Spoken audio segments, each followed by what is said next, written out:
Yaman. Jadi karena Mbah Sayyid Husaini ini tidak ada nama Yamannya, berarti beliau orang Hijaz, ya.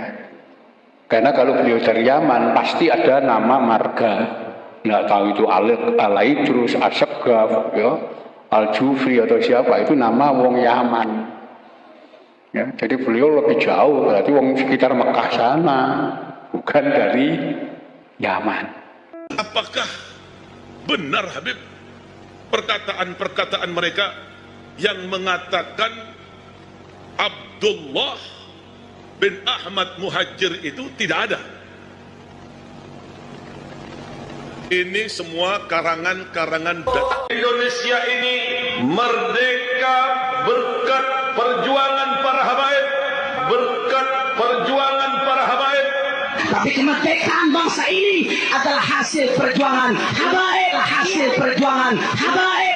Indonesia merdeka berkat perjuangan para habaib, berkat perjuangan para habaib. Jadi Anda jangan berpikir ini habaib di Indonesia jasanya apa? Banyak itu yang baru kecatat. Rasanya nggak ada tuh Habib waktu itu. Saya nggak tahu ya Habib siapa ya yang ikut-ikut begitu itu. Berjuang kemerdekaan Indonesia itu. Berjuang kemerdekaan Indonesia itu. Yang namanya terkenal ya. Jepang lebih banyak membantu daripada Habib. Kalau Jepang itu memfasilitasi kemerdekaan itu sejak awal masuk. Minta agar lawan tuh Belanda karena kita bangsa Asia, bangsa yang sama dengan mereka. Kan itu Jepang. Indonesia ini jadi aman, jadi merdeka, jadi makmur itu karena kenapa? Ya, bukan Habib. Alhamdulillah kita di Indonesia dibina oleh orang-orang Yaman. Wali Songo itu datuknya, kalau diurut kembali kepada Sayyid Abdul Malik Ibn Ammil Faqih. Itu dari Hadramut. Itu dari Hadramut. Begitu juga para habaib yang ada di Indonesia kebanyakan dari Hadramut.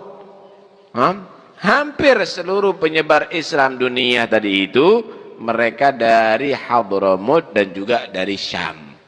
Terkenal juga dari para aulia yang muncul ada di negeri Syam.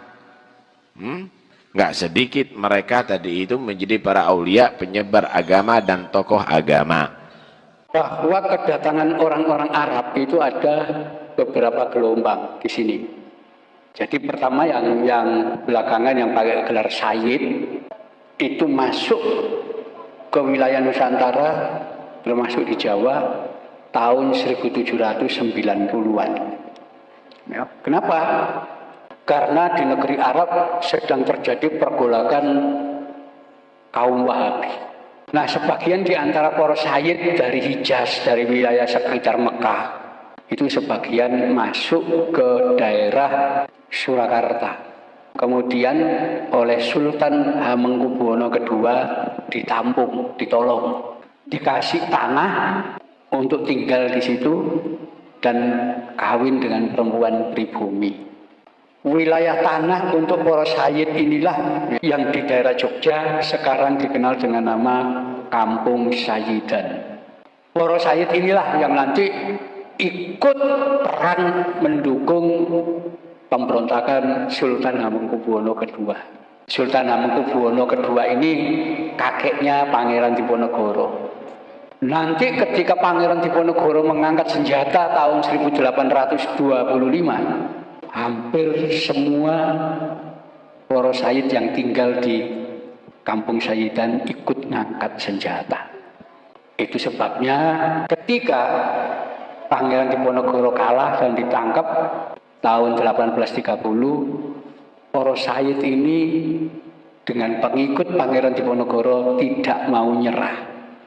Mereka melarikan diri semua, nyebar ke berbagai tempat.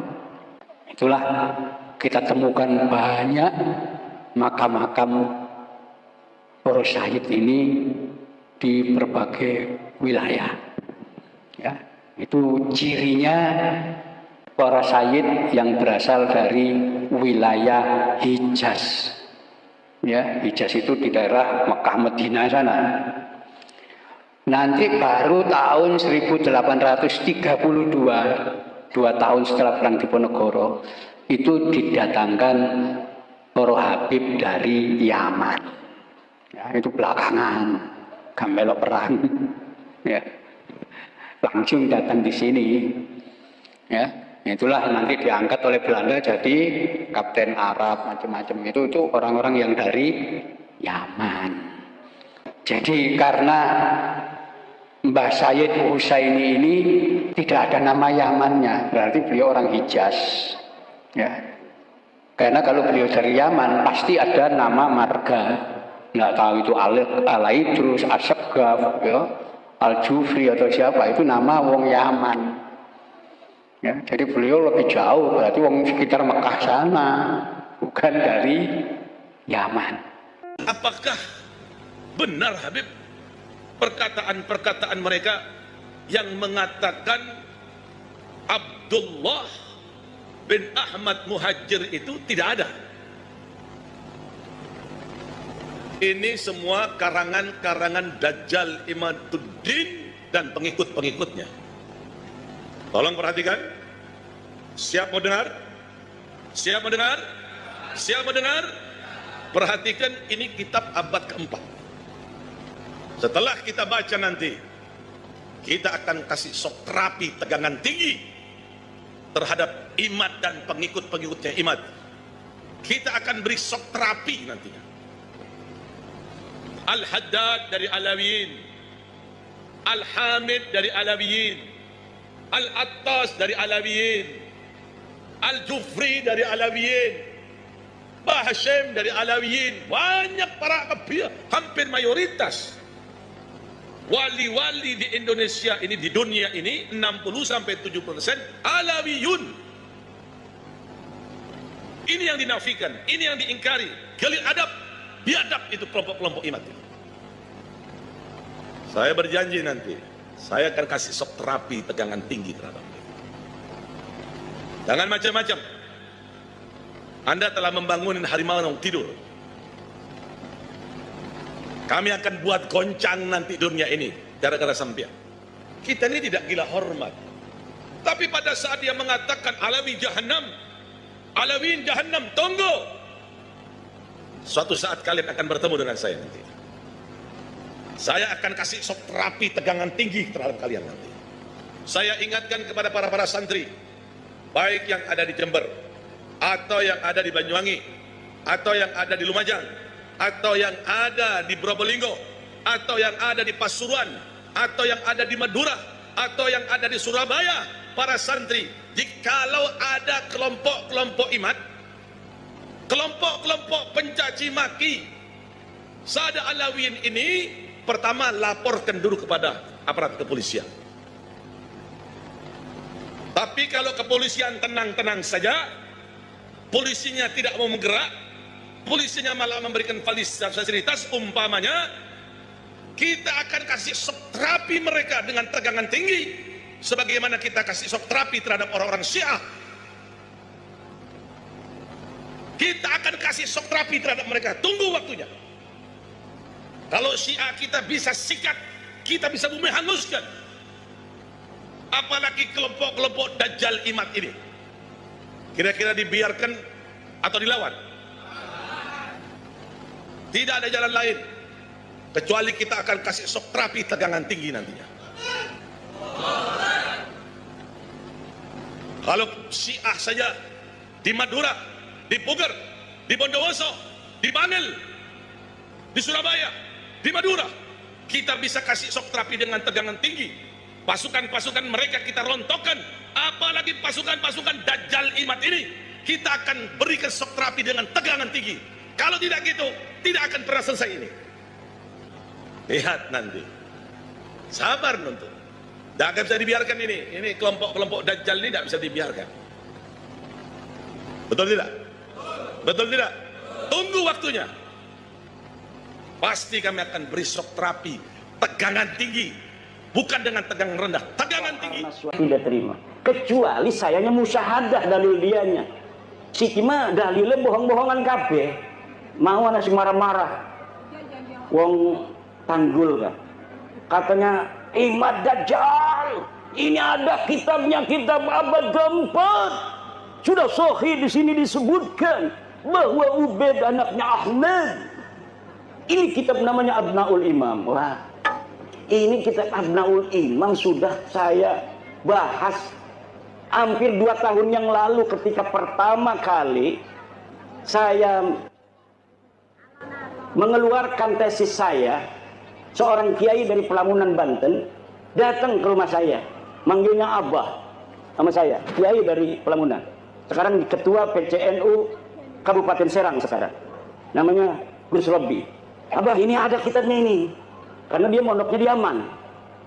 Ini ada kitab Abnaul Imam fi Misr wa Syam. Masya Allah, kata saya tidak ketemu kitab ini, kok Kiai Robi bisa ketemu. Sini saya lihat. Saya teliti kitabnya, ternyata kitab ini adalah kitab palsu.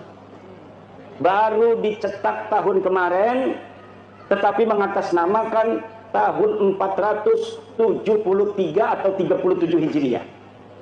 Ternyata kitabnya itu kitab aslinya 20 lembar. Dikarang oleh orang yang ada di tahun 199 Hijriah.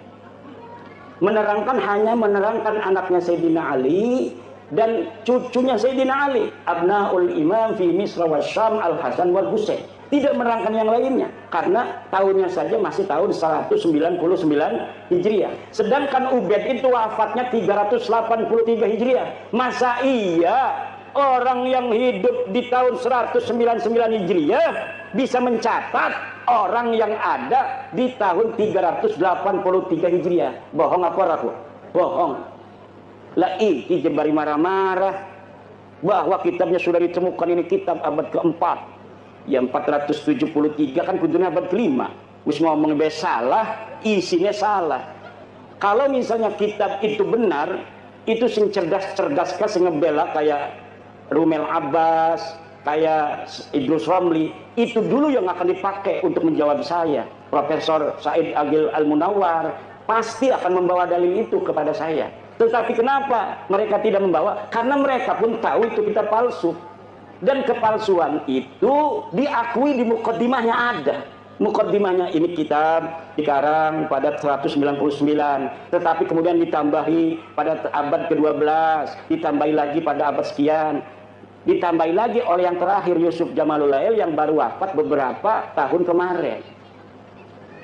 Lah itu kitab Murtadha Az-Zabidi yang katanya adalah menetapkan dan mengisbat Ba'alwi, itu kitabnya juga palsu. Kitab palsunya dari mana sih? Kiai tahu aja kalau palsu-palsu. Karena percetakan itu biasa dicetak itu menggunakan jasa peneliti. Misalnya nih ada manuskrip ditemukan di Rumbia. Manuskrip ini atas nama Pangeran Diponegoro. Panggil dari UI, filolog suruh nyetak. Tetapi peneliti tidak akan bohong. Dia akan cerita, manuskrip ini memang dikatakan tulisan Pangeran Diponegoro, tetapi dilihat dari kertasnya tidak memungkinkan dia berada pada masa Diponegoro. Kertasnya ini dicetak atau diproduksi pada tahun 1950, sedang Diponegoro tahun 1825. Dari jenis tulisan yang ditulis pun tidak mencerminkan tulisan yang dipakai pada tahun 1825. Ini adalah tulisan abad ke-20. Itu tahu. Dan dia ngomong bahwa menulisnya ketika di Lampung. Pangeran Diponegoro katanya menulis kitab ini di Lampung. Sedangkan tidak ada pernah berita diketahui Pangeran Diponegoro pernah ke Lampung. Itu sebenarnya Pangeran Diponegoro siapa? Tapi karena misalnya Provinsi Lampung ini ketua PCNU-nya ingin dicetak aja sesuai dengan tulisannya itu karya Pangeran Diponegoro. Begitu yang terjadi dengan kitab Ar-Raudul Jali karangan Syekh Murtadha Az-Zabidi. Coba beli kitab Ar-Raudul Jali karangan Syekh Murtadha Az-Zabidi, cetakan Yaman Darul Fatah. Itu dari mukaddimahnya sudah jelas bahwa manuskrip ini tidak ditemukan sebelum keluar, dicatat, disalin oleh Hasan Muhammad Qasim. Ini orang abad 50 tahun yang lalu dia. Baru meninggal 50 tahun yang lalu. Katanya dia menyalin dari tulisan seorang yang bernama Abdul Mu'ti Al-Wafai yang berada di Khazanah Al-Wafaiyah Mesir. Tetapi Sekarang manuskrip yang ada di Wafaiyah Mesirnya sudah hilang. Premen dia bisa nyatet, barangkali kita bisa hilang itu. Kenapa begitu? Itu bukti bahwa sebenarnya manuskrip itu tidak ada sama sekali. Karena beberapa klaim mereka punya manuskrip di dalam sebuah kitab yang namanya Uqudul Almas karya Ali bin Tahir, setelah saya konfirmasi di kitabnya bohong. Misal bahwa Imam Ahmad bin Isa berhijrah dari Basrah ke Yaman, disebutkan oleh Imam Al-Ubaidili di dalam kitabnya. Saya buka kitabnya Imam Al-Ubaidili, tidak ada keterangan itu. Kemudian bahwa Ahmad bin Isa bergelarnya tidak pernah ada Al-Abah dan An-Nafar. Gelarnya menurut dia hanya Al-Muhajir. Ternyata tidak seperti itu.